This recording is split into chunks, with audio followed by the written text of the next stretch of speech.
Lightning Racer is a pair of dueling Great Coaster International or GCI wooden roller coasters at Hersheypark. Both sides stand 91.6 feet tall and reach a top speed of 51.1 miles per hour. And between the two sides, Lightning Racer has over 6,700 feet of track, with each side having a tad under 3,400 feet of track. This coaster is always a good time, especially when both sides are open and dueling. This is our full-length, in-depth review of Lightning Racer and our comments about what you can expect when you go to Hersheypark to ride this coaster. Now, let's get ready to race. Lightning Racer is located in the Midway America section of the park. The first thing that stands out about this coaster's location is that it is towards the backmost portion of the park. It sits next to Laugh Track and stretches behind the Boardwalk Water Park, so it is definitely a hike to get to this coaster. In fact, Lightning Racer is so far towards the back of the park, it typically has one of, if not the shortest lines in the entire park. After you have made your way past Fahrenheit, Wildcat's Revenge, and even Music Express just to get to the ride, you see Tiny Tracks and Lightning Racer Thunder's pre-lift section towards your left, the Ferris wheel towards the right, and the entrance queue directly ahead. This entrance queue looks good as it is this colonial style building structure displaying the ride name and logo. After you enter the queue, you proceed up some ramps towards the station. Once you reach the ride platform, you see a large podium with the Lightning Racer logo in the middle and two separate logos, one for Thunder and one for Lightning, on either side of that podium. To ride the Thunder side, turn towards the left. To ride the Lightning side, turn towards the right.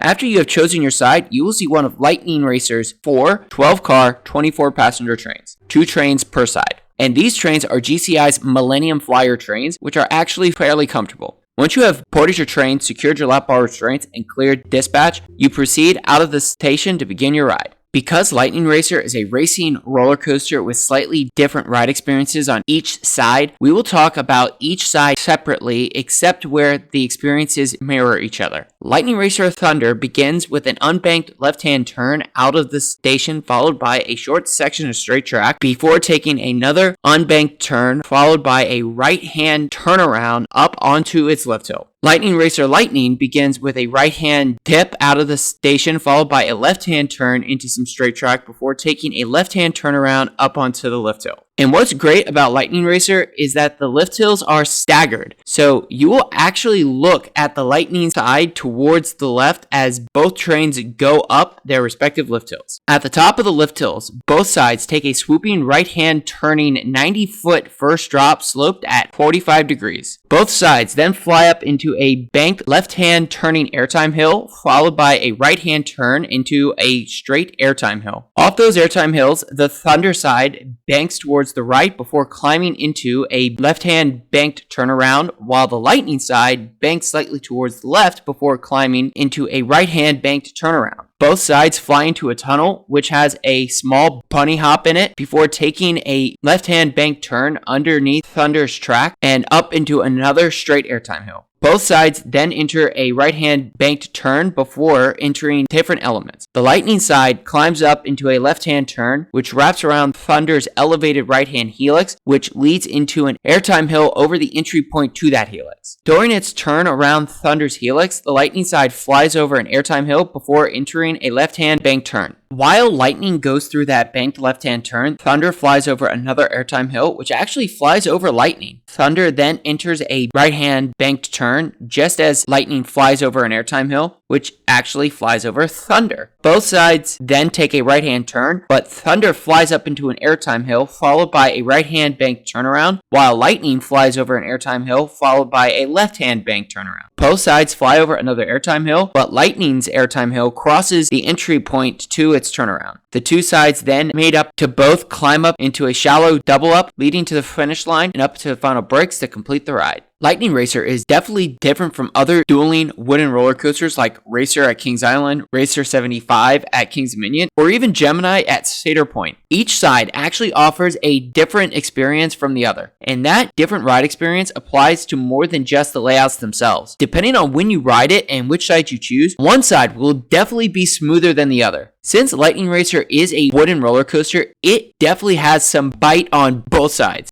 While there is that bite on both sides, Thunder is definitely the smoother of the two sides. While Lightning is not bad, you can definitely feel some of the rougher portions throughout the layout. So if you want the smoother ride experience, definitely go with Thunder. And unlike some racing roller coasters out there, Lightning Racer actually duels when both sides are open. And that dueling effect makes the ride experiences on both sides much more thrilling. A dueling ride definitely has a little bit more competitiveness than non-dueling rides. Lightning Racer's duels are actual duels. It is awesome seeing the other train fly underneath, over, or right next to you. And with how the ride has run recently, there is definitely some uncertainty about which side will actually win. While Thunder typically wins more often, Lightning does win from time to time. Aside from the dueling experience, Lightning Racer does have some airtime, though the airtime you get is felt more towards the front of the trains and less towards the back of the trains. As an older GCI and a coaster more focused on turns and laterals, Lightning Racer definitely has less forces than newer GCIs like Invader or Mystic Timbers. Nonetheless, Lightning Racer is still a fun ride. Overall, Lightning Racer is a good racing roller coaster. It is definitely a lot of fun, especially when it races. While it does not have as much airtime as other GCIs, Lightning Racer's mix of laterals and banked turns makes for quite the ride experience. And while Lightning has some great elements, Thunder is the much smoother and more enjoyable ride. For our final score, we give Lightning Racer an 8 out of 10. It is a great supporting roller coaster at Hersheypark and definitely offers something different from the park's other wooden roller coaster Comet. If you have the time, definitely check out this unique dueling wooden roller coaster. So, let us know in the comments below if you have ridden Lightning Racer at Hersheypark, and if so, what you think about it. And if you enjoyed this video or are new to the channel, please like and subscribe for more coaster content like this. Thank you for watching, and stay tuned for more coaster reviews and amusement park content coming soon to Coaster Adventures, and we hope to see you in the next one.